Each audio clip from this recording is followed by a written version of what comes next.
Barbecue sauce. A lot of people think that barbecue is defined regionally by barbecue sauce. We think about mustard base for South Carolina, vinegar base, North Carolina, tomato base. It's not tomato based, it's ketchup based. Why do people say tomato based? It's ketchup based in a lot of other places. KC, pretty sweet.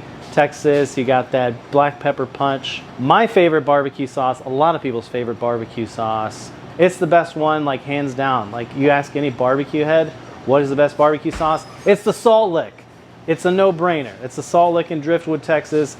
It's a mustard-based sauce, which is a myth. We'll get to that in a second. It's a mustard sauce. They have a spicy version, but it's pretty much the only good thing at the Salt Lick these days. That and the setting. The setting can't be beat. The barbecue, you know, they don't really care about that anymore. I go to the Salt Lick and I take my entire plate, all you can eat. You got the potato salad, the coleslaw, you know, the ribs, the, you know, only lean brisket because they scrape everything off. The lean brisket, the sausage, the bread, everything just gets drowned in the sauce. The sauce is so good.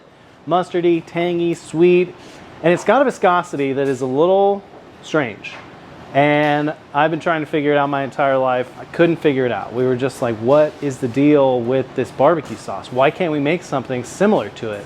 We would try all different kinds of combinations of different mustards, different sugar levels, different vinegars, different vinegar levels, different spice blends in there until, you know, one day you just turn the Salt Lick bottle around and look at the number one ingredient, and it's canola oil. It's oil. It is an oil-based barbecue sauce. It's not mustard based. It's over 50% oil. It's the first ingredient. So that took us a while to figure out. But once we made our regular mustard sauce, it was too tangy, too intense, too much, added about 50% oil to it, all of a sudden it tastes just like the Salt Lick sauce. So we're obsessed with this new mustard sauce. Everybody loves it. Everybody's been asking for it in bottles. We're getting ready to bottle it. We're going through some final tests. It will be available on our website soon. But before that, we're going to teach you how to make some here in the kitchen. We love this sauce so much, it goes perfect on everything pork. We serve it with all of our pork, with our whole hog, with our sausage, throw it a little bit on our pork hash. It's fantastic. And we even like it so much that we switched from the harissa we made. If you are a longtime Patreon subscriber, you know that we did harissa with our original cauliflower burn ends. And we switched it over to the mustard sauce because we make it already. It's a more versatile sauce. It adds a little bit of sweetness. It's a little bit softer than the kind of harsh harissa. And I don't have to explain what harissa is to people. So let's make some mustard sauce. Pretty basic barbecue sauce. We have our mustard, our Frank's hot sauce, a little bit of xanthan gum. That's what's going to keep the barbecue sauce from separating from the oil and the mustard and all the liquid. These are two different viscosity liquids, right? We have the kind of vinegar, hot sauce, all this other stuff, and then we have the oil, and those two things don't want to get along. The xanthan gum helps us bring those two together. Our spices, our sugar, our vinegars, and Worcestershire sauce.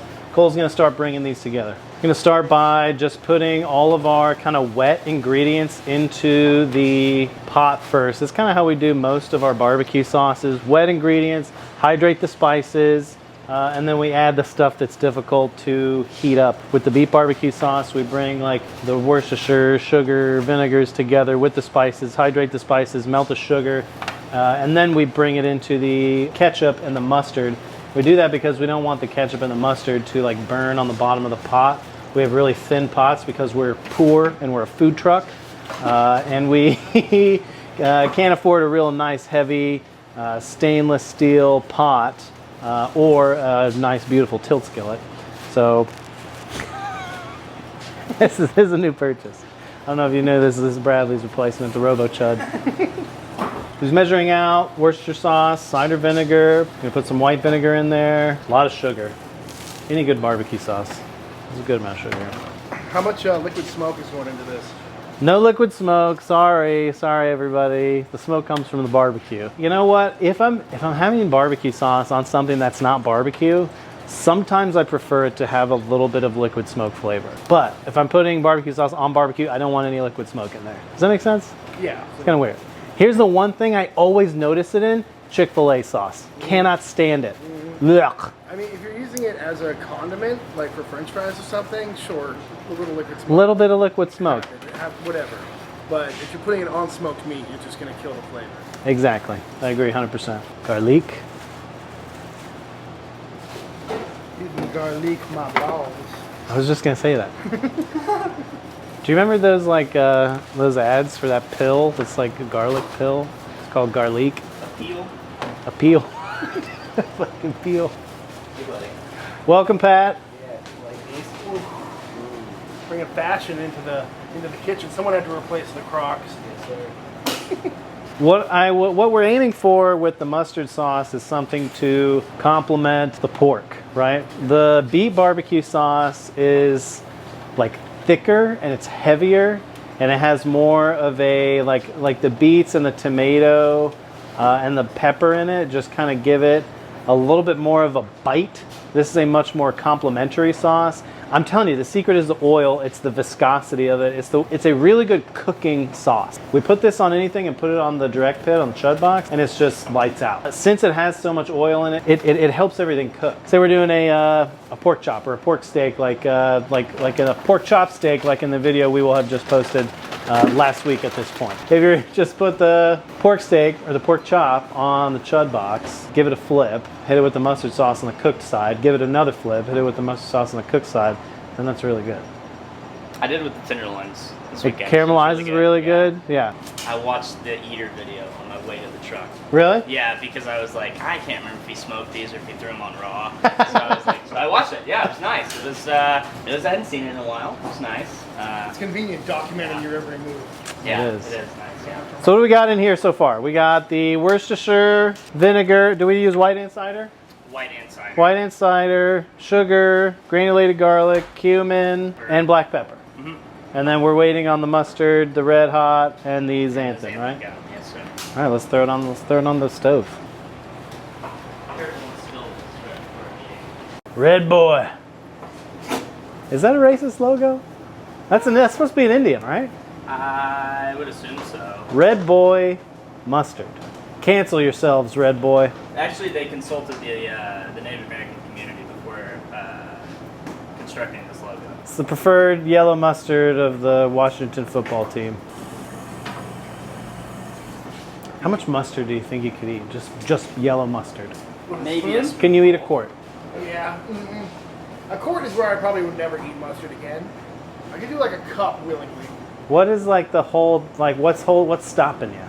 That's because it's not too spicy. It's the diarrhea, obviously. Okay. I like it on. I agree with mayonnaise on a burger. I like mustard on a hot dog. So, xanthan gum holds on to oil better than liquid, than any other water-based kind of liquid. So we're putting it into the oil first, so it can incorporate into the oil well, and then that will help us incorporate it into the liquid base of the sauce better later. If you put xanthan in water, it'll clump like cornstarch. Not necessarily trying to hit full boil. We really just want to melt the sugar and make sure that the spices and stuff don't stick to the bottom. So once I start to see a little bit of steam coming off, probably shut it off. All right, now we're going to incorporate all of the spicy, vinegary, hot stuff into our mustard and hot sauce. Hot. Yeti bucket, by the way. Perfect vessel for barbecue sauce. All right, we're going to start to puree this with our immersion blender. And then as Cole does that, I am going to pour in the oil. Everything's going to emulsify. So this is the kind of sauce we were making before. It's a little bit thinner than we want, and it's like just too like intense and strong. This is like straight sugar, vinegar, mustard. A lot of what the oil is going to do, in addition to give it a really good viscosity, is just going to kind of mellow out all those flavors. Not really like blunt them and bring them down, but just kind of bring everything together. As we know, a basic cooking principle, fat carries flavor. So this oil is going to carry everything else here.